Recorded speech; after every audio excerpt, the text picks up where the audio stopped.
Egypt is probably the first primary civilization on the planet. The word primary, like the word primitive, means first. And what I wanted to show you was the depth of information that has come out of Egypt that's involved in our everyday life, most of which most of us have no concept came out of Egypt. Sorry. Now, this talk shows what Count Volney said a number of years ago. Sorry, it's not larger.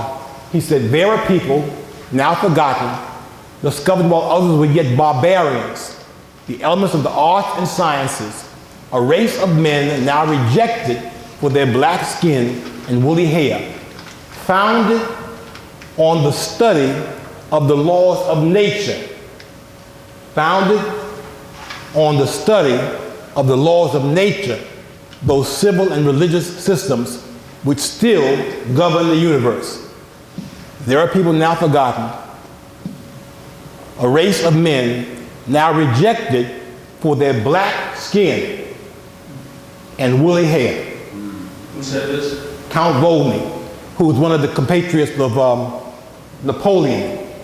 He went to Egypt with Napoleon after the French discovered Egypt. And he recognized immediately what the significance was. He wrote a book in 1789 called The Ruins of Empires, Count C.F. Volney. And you find that statement in the preface to the first edition. Now, when Ruins of Empires was published in America in 18th century America, 1789, positive references to black people were removed. Upon coming to this country, visiting, and learning of the deletion, Volney refused to have any further copies of the book published until they restored the part they deleted about black people, woolly hair. Later on in his book, page 74 and 75, he says this: this race of blacks is the one to which we owe our arts, our sciences, and even the use of the spoken word. So, at least from 1789, it's been clear to some folks what the importance of black folks were on the planet. I showed you a copy of National Geographic, 1889 edition, the second year they published, which talked about the fact that Africa was the birthplace of civilization and the father of Greece and Rome. Now, 1789, 1889, this is 2006. Most of you have young children in your families. The information that's been available for hundreds of years has still not filtered down to the classroom. And that's why what we're doing is so important. Because for many people, unless you share what you know with them, they won't find out. There's a phrase in the Bible, my people are lost for the lack of knowledge. Most people would do better if they knew better. You can only operate based upon what you know. And in this society, the depth and breadth of what you know is controlled. Most people do not go outside the box that they're given. We're going to talk about Dr. Finch's book later on.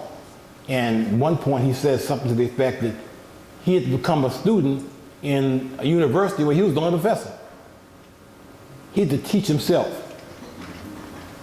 And that's what you have to do for the most part. You're going to have to begin a process of teaching yourself. There'll be some folks along the way who can help you. But for the most part, what you want to know, you're going to have to be willing to go and search for it yourself. The scripture is my people perish for the lack of knowledge. My people perish for lack of knowledge, yes. Now, Egypt is crucial to the understanding of Africa and African culture for several important reasons, among which are the following.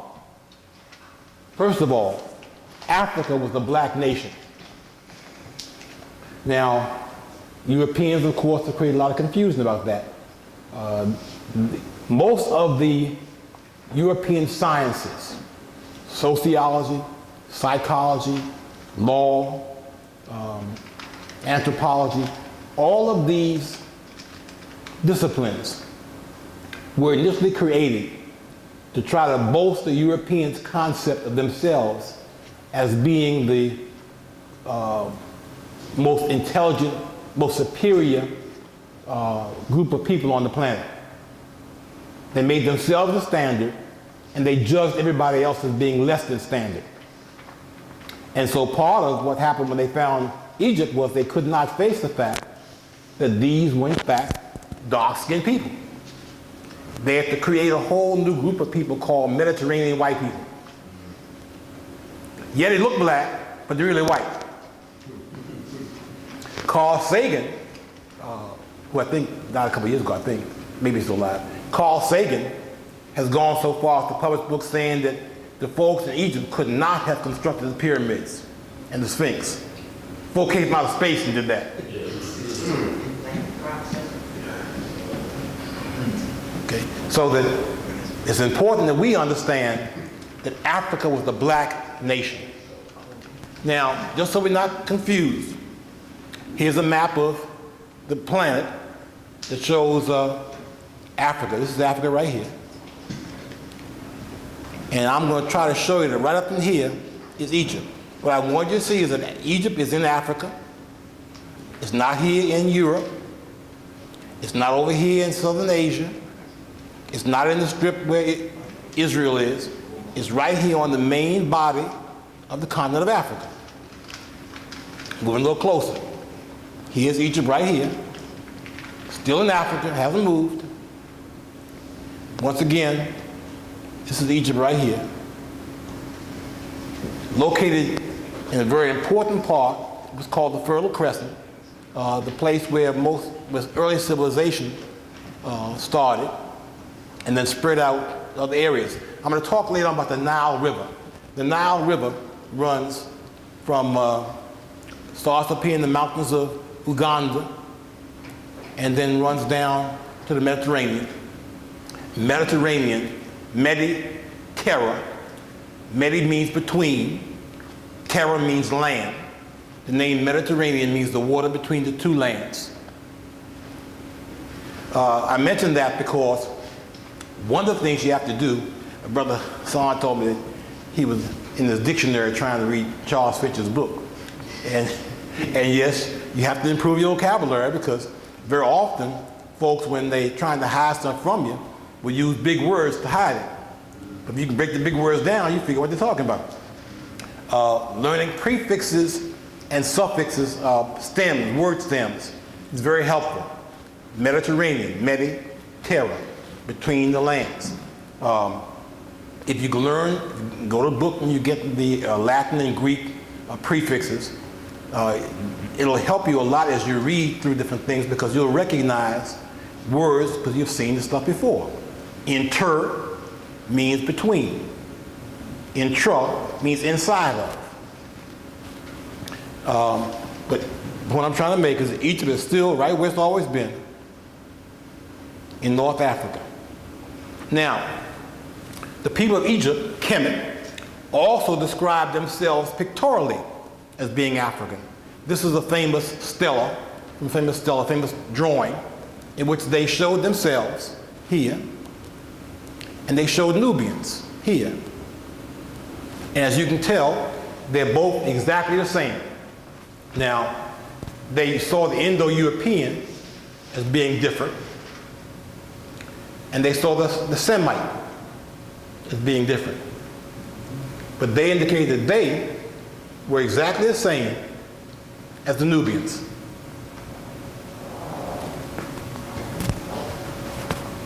And then they also indicated, yes sir, sorry. I hate to interrupt you, but when you say Semite, can you kind of define that term a little bit there? Semites are people who are blends of two different ethnic groups, European and African for the most part.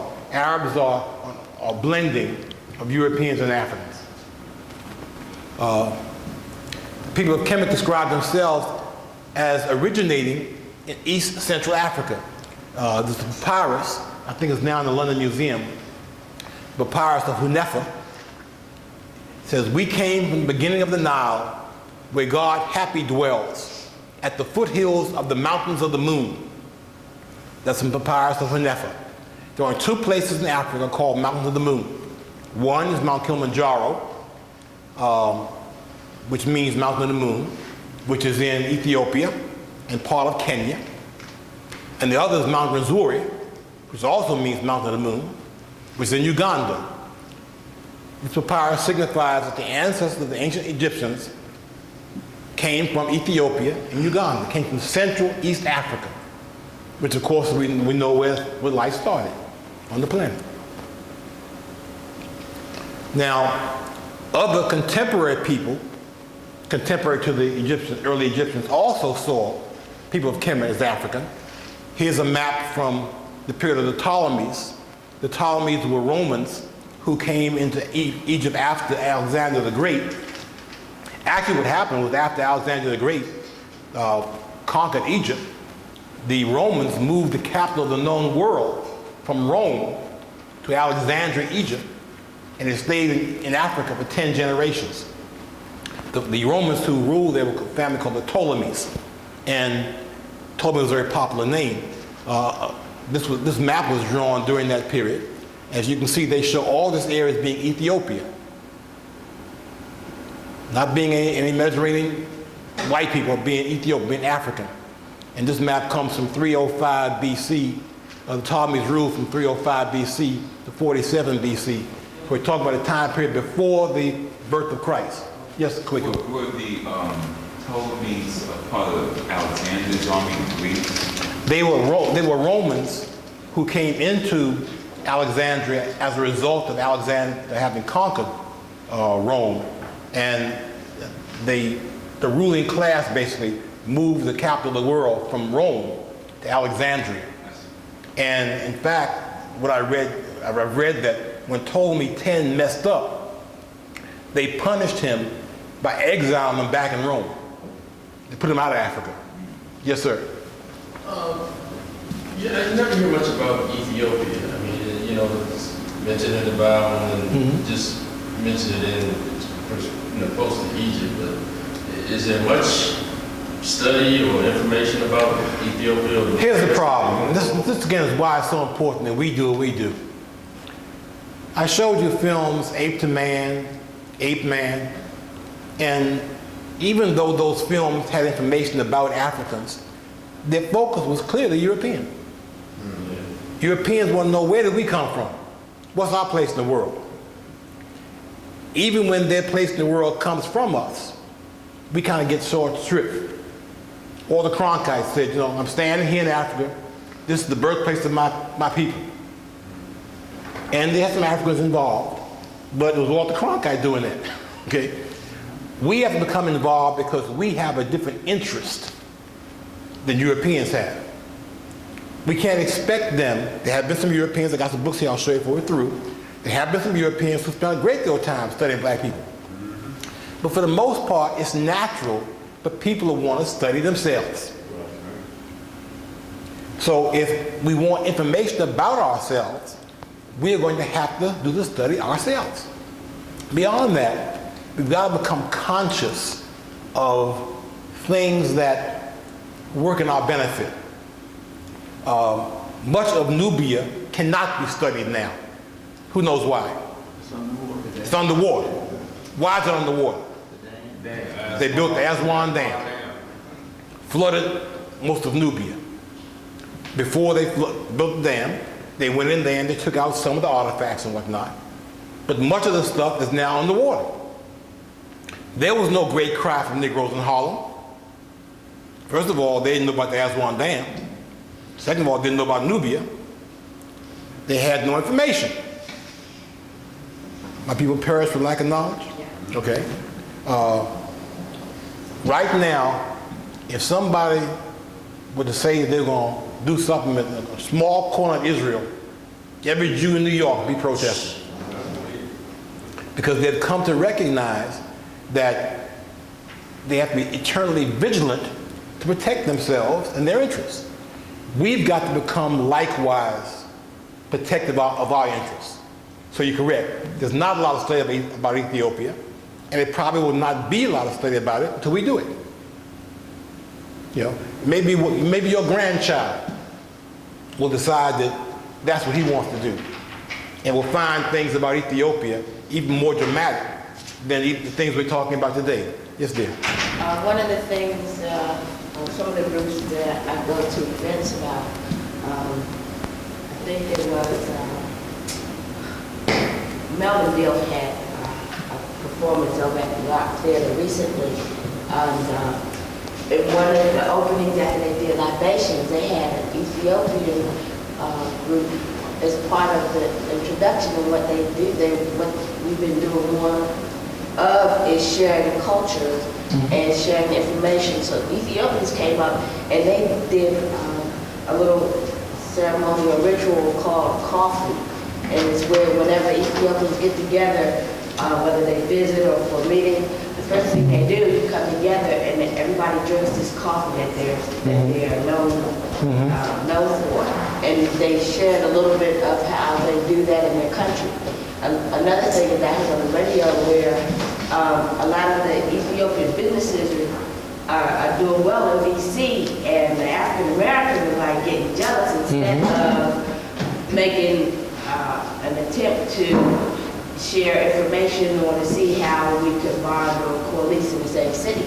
And it was just this brother came on the air and said, instead of him feeling jealous or bad about it, he went to the Ethiopians, and they were so glad that we as blacks approached them because they had so much information and a wealth of knowledge to share. And it was a communication block because of the lack of knowledge or the lack of initiative on our part. I'll tell you the story here about a young man I knew from Nigeria, Tunja. Was going with a young lady I knew, and whenever I would approach the two of them, he'd move away. He stepped 4 or 5 paces away. Wouldn't say a word. I was puzzled by it, offended. And I finally asked Lola, I said, Lola, have I done something to, offend Tunja? She said, no, he has high respect for you. But she said, he recognizes you as an elder. I was only about 3 or 4 years older than he was. But he recognized you as an elder. When you approach me, he's not allowed to be in the conversation unless you invite him. Next time I happened to see the two of them together, I said, he stepped away. I said, Tunja, come on over here. What do you think about so and so and so? I can't describe how big the grin was on his face. I did not understand. There are many things that are cultural that we're not familiar with. We don't recognize courtesy when we see it. Because we don't live among people who are courteous. The other thing Sister said, the coffee ceremony.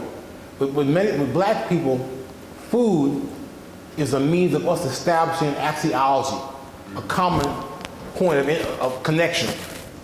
That's why when you go to a black event, the first thing you're interested in is food. That's it.